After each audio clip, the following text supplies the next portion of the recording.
Today, has Sony jeopardized your personal information? Let's just say we know your mother's maiden name. This is CheckPoint.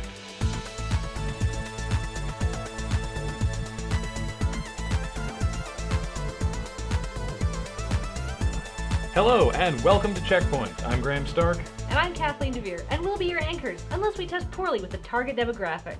Big news this week in the world of games journalism as it was announced that gaming megamind IGN will buy competing games network UGO and spin itself out from under Fox's News Corp into its own company, presumably feeling they'll be more successful while not under the direct control of people who actively hate video games.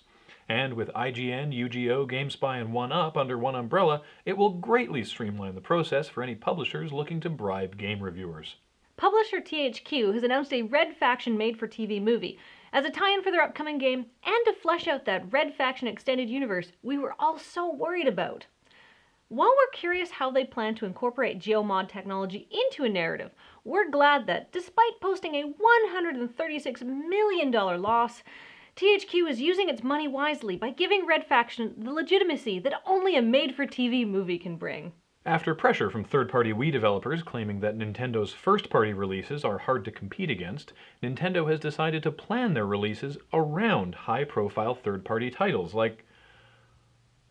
I can't actually name any Wii game that classifies as a high-profile third-party title. Maybe you can. PopCap Games has joined forces with the Make-A-Wish Foundation and a young boy with leukemia whose wish is to make a video game. Under his direction, PopCap is developing the RTS Allied Star Police after concerns his first game suggestion, "Please, I don't want leukemia anymore," might not be that fun. As of today, God willing, some functionality should have returned to the beleaguered PlayStation Network, with Sony claiming all services will return over the course of this month. But consumers are still asking, is my personal information safe? Well, in what we really hope will be the last installment of our continuing coverage, security expert Paul Saunders is here to give us reassuring platitudes. Thanks, Graham. I'm here today with some easy steps to determine if your PlayStation is safe. Firstly, look at your PlayStation. Is it black with a slightly domed top and an Ethernet connection? Then it is a PlayStation 3 Slim and therefore not safe. Does your PlayStation have reflective aluminum accents, a slightly domed top, no Ethernet connection, and a slot to put bread in? Then your PlayStation is safe because it is actually a toaster, and you're probably in the kitchen. Does your PlayStation merely resemble a toaster, but have a grill at the front, 2 controller ports, and memory card slots? Then you have a PS2, and your PlayStation is safe. Now, does your PlayStation have a ventilation grill at the front, like a PS2, but is also 8 feet long with 4 wheels? Then your PlayStation is safe because it is actually a car, but you may be vulnerable to other kinds of attack. Well, Paul, my PlayStation is black, reflective, and generates heat and strange noises. Does it resemble the Monolith from 2001? Yes. Well, then you have an early model PS3, and no, it is not safe. Not at all. And why is that? Well, Sony security is like an egg. You can press with all your might against it and it will not break.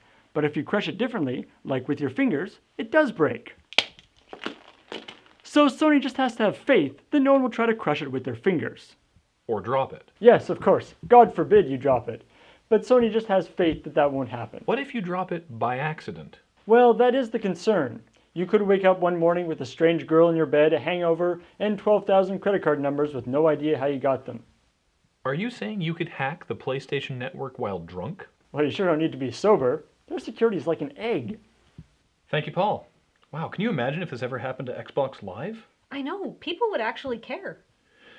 So, that was the week. Thank you for watching. We hope to see you next time. On CheckPoint. Bring it back a bit. That's better.